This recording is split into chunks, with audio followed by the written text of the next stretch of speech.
social media မှာ brand နဲ့တိစောက်တော့မယ်ဆိုရင်မဖြစ်မနေဒီအချက်တွေကိုသိထားသင့်ပါတယ်ခင်ဗျာ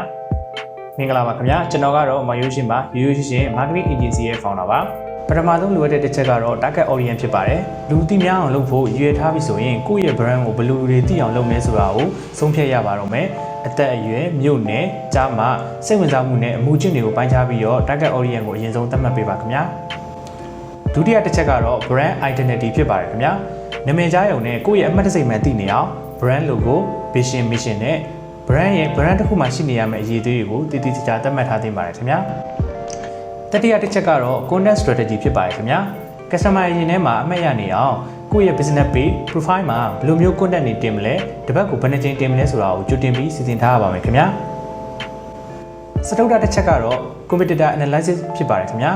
ကိုယ်နဲ့လုပ်ငန်းတူတဲ့ကိုယ့်ရဲ့ competitor တွေကိုညှက်ချင်မပြတ်လေ့လာနေပြီးတော့ကိုယ့်ရဲ့ brand ကိုသူများနဲ့မတူအောင်ဘယ်လိုဖောက်ထွက်ရမလဲဆိုတဲ့ unique selling point ကိုလည်းအမြဲတမ်းစဉ်းစားနေသင့်ပါတယ်ခင်ဗျာနောက်ဆုံးတစ်ချက်ကတော့ customer service ပိုင်းပဲဖြစ်ပါတယ်ခင်ဗျာကိုယ့်ရဲ့ဝယ်သူတွေနဲ့အချိတ်ဆက်မပြတ်သွားအောင် promotion အစီအစဉ်တွေ customer service ပိုင်းကိုလည်းအမြဲ give site ပေးနေဖို့လိုအပ်ပါတယ်ခင်ဗျာ brand တစ်ခုမတည်ဆောက်ခင်မှာအပေါ်ကပြောခဲ့တဲ့အချက်လေးတွေကိုသေချာပြင်ဆင်ထားမယ်ဆိုရင်နာမည်ခိုင်မာပြီးတော့ပုံရိပ်ကောင်းတဲ့ brand တစ်ခုဖြစ်လာမှာအသေးချာပါပဲခင်ဗျာဗီဒီယိုလေးကိုအဆုံးထိကြည့်ရှုပြီးတဲ့အတွက်ကျေးဇူးတင်ပါတယ်ခင်ဗျာ